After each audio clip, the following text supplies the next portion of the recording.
Hello and welcome to the Joint Commission Resources Quality and Safety Network Accreditation Update. I'm your host, Gail Garbarino. Careful investigation and analysis of patient safety events, as well as evaluation of corrective actions, is essential to reduce risk and prevent patient harm. From the January 1995 implementation of the Joint Commission's Sentinel Event Database through December 31, 2017, the Joint Commission has reviewed 13,688 reports of Sentinel events and included de-identified information about these events in this database. The database content includes information collected and analyzed from the review of Sentinel events and comprehensive systematic analyses. By tracking aggregate information that includes causes and outcomes of Sentinel events, the Joint Commission can provide critical information that may help guide local efforts to mitigate future risk. Recently, the Joint Commission updated its summary data of Sentinel event statistics for 2017. Data from the 10,819 incidents reported from 2005 through 2017 show that these events affected a total of 11,189 patients. Patients were impacted as follows. 5,826 resulted in the death of patients. 2,881 resulted in unexpected additional care. 845 resulted in the permanent loss of function.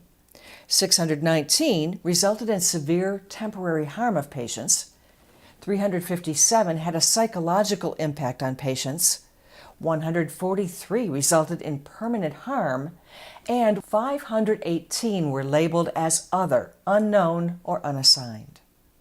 The Joint Commission reviewed a total of 805 Sentinel events during 2017. The majority of these, 87% or 700, were voluntarily self-reported to the Joint Commission by an accredited or certified entity. Of the 105 non-self-reported Sentinel events, 90 were reported by patients or their families, or employees, current or former, or they were uncovered through the complaint process. The media accounted for the remaining 15 non-self-reported Sentinel events. For the record, the 10 most frequently reported types of Sentinel events are as follows. At the top of the list is the unintended retention of a foreign object. Falls is the second highest, with 114 reported. These are followed up by wrong patient, wrong site, or wrong procedure, suicide, delay in treatment, other unanticipated events, which includes asphyxiation, burns, choking on food, drowning, and being found unresponsive, criminal events, medication errors, operative or post-operative complications, and finally, self-inflicted injuries. In 2017, the trend for the most frequently reported Sentinel events remains generally unchanged. The frequency of reporting does not indicate that these types occur more frequently in organizations, but rather that these problems persist and require consistent attention. All organizations should continually work toward minimizing risks associated with these types of events where appropriate. And, as a resource, the Patient Safety Specialists at the Joint Commission Office of Quality and Patient Safety will work with organizations that report Sentinel events to identify contributing factors and actions the organization can take to reduce risk. Unfortunately, an estimated fewer than 2% of all Sentinel events are reported to the Joint Commission. Of these, 71% have been self-reported since 2005.